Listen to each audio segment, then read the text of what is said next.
வாழ்வே நீர்தானையா,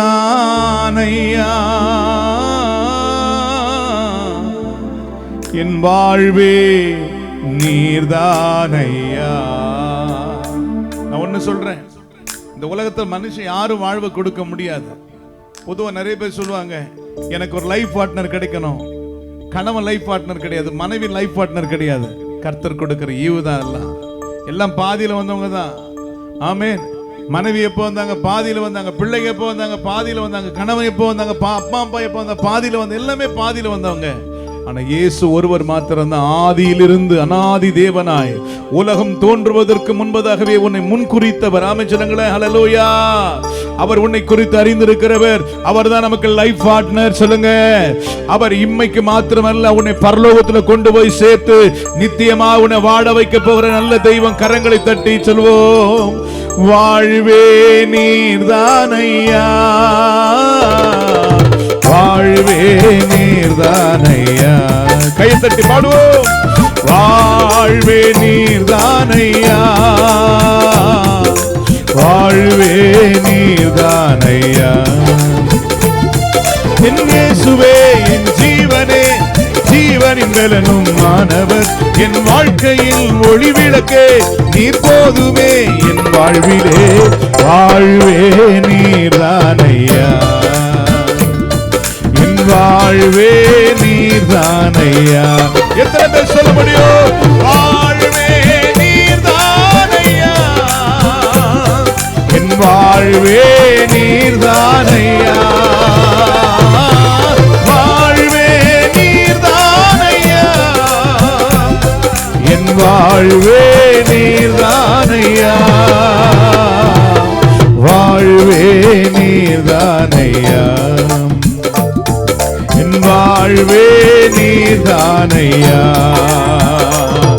என் வாழ்வே நீர்தானையா, வாழ்வே நீர்தானையா. சத்தமா சத்தமா, வாழ்வே நீர்தானையா, வாழ்வே நீர்தானையா. மாறி போகும் உலகினிலே மாறாத தெய்வம் நீர்தானையா, மாறி போகும் உலகினிலே மாறாத தெய்வம் நீர்தானையா.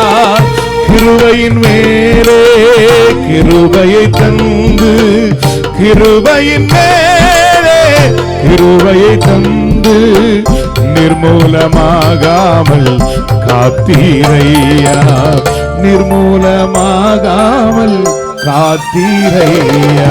வாழ்வே நீர்தானையா, வாழ்வே நீர்தானையா, வாழ்வே நீர்தானையா,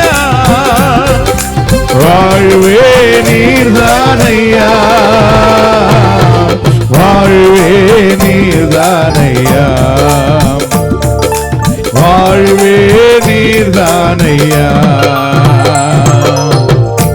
வீடு வரை உறவு, வீதி வரை மனைவி, காடு வரை பிள்ளையா, கடைசி வரை யாரோ என்று ஒருத்தன் பாடினான். இதுதான் மனிதனுடைய லைஃப். எல்லாமே வீதியில பாதியில விட்டுட்டு போடுவாங்க. அவர் வீதியிலும் விட மாட்டார், பாதியில விட மாட்டார். இந்த தேவன் என்றென்றையும் உள்ள சதா காலங்களில் அவர் நம்முடைய தேவன். நம்ம வாழ்க்கை இந்த உலகத்தோடு முடிந்து போகிற வாழ்க்கை அல்ல. ஹல்லேலூயா. 80 வருஷம் 70 வருஷத்தோடு இந்த கதை முடிய போகுது. ஆனா நித்தியமா வாழ போகிற ஒரு இடம் இருக்கிறது, அதுதான் சொர்க்கம். ஆமென் சொல்லுங்களேன். அந்த சொர்க்கத்துக்கு உன்னை பத்திரமாய் கொண்டு போய் சேர்க்கிற தெய்வம் இயேசு ஒருவர் மாத்திரமே. ஆமென் சொல்லுங்கள். ஹல்லேலூயா.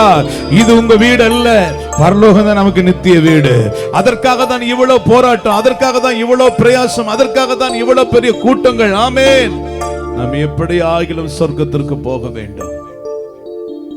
ஒன்று சொர்க்கம் இல்லை என்ற நரகம், ரெண்டுமே நிரந்தரமானதுதான். அந்த சொர்க்கத்திற்கு போகத்தான் இயேசு சிலுவைக்கு வந்தார். அல்லேலூயா சொல்லுவோமா? அவர் சிலுவைக்கு வந்த நோக்கம் என்ன தெரியுமா? நீங்களும் நானும் சொர்க்கத்துக்கு போகணும். அவர் சிலுவைக்கு போகலன்னா நாம் எல்லாம் நரகத்துக்கு தான் போயிருப்போம்.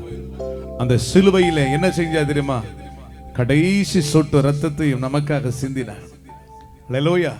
அவர் மரிக்க வேண்டும். வேத வசனத்தின்படி அவர் மரித்து அடக்கம் பண்ணப்பட்டு 3ஆம் நாள் உயிரோடு எழும்ப வேண்டும். ஆமென். உனக்காக மரித்து அடக்கம் பண்ணப்பட்டு 3ஆம் நாள் உயிர்த்தெழுந்தார். ஆமென் சொல்லுங்கள். அல்லேலூயா சொல்லுவோமா? நம்முடைய தேவன் மரித்து போனவர் அல்ல. அல்லேலூயா சொல்லுங்களேன். வேத வசனத்தின்படி அவர் மரிக்க வேண்டும். ஆமென் சொல்லுங்களேன். உயிர்த்தெழ வேண்டும் என்பது தேவ திட்டமாக இருந்தது. ஏன் சொன்னா, ஆமென், நமக்காக ரத்தம் சிந்தப்பட வேண்டும் என்பது தேவனுடைய நோக்கமாக இருந்தது. இதுதான் இயேசு சிலுவையில் நமக்காக செய்தார். ஆமென் சொல்லுவோமா? அல்லேலூயா. அவர் மாத்திரம் இல்லை என்றால் இந்த பூமியில நம்மள வாழவே முடியாதுங்க.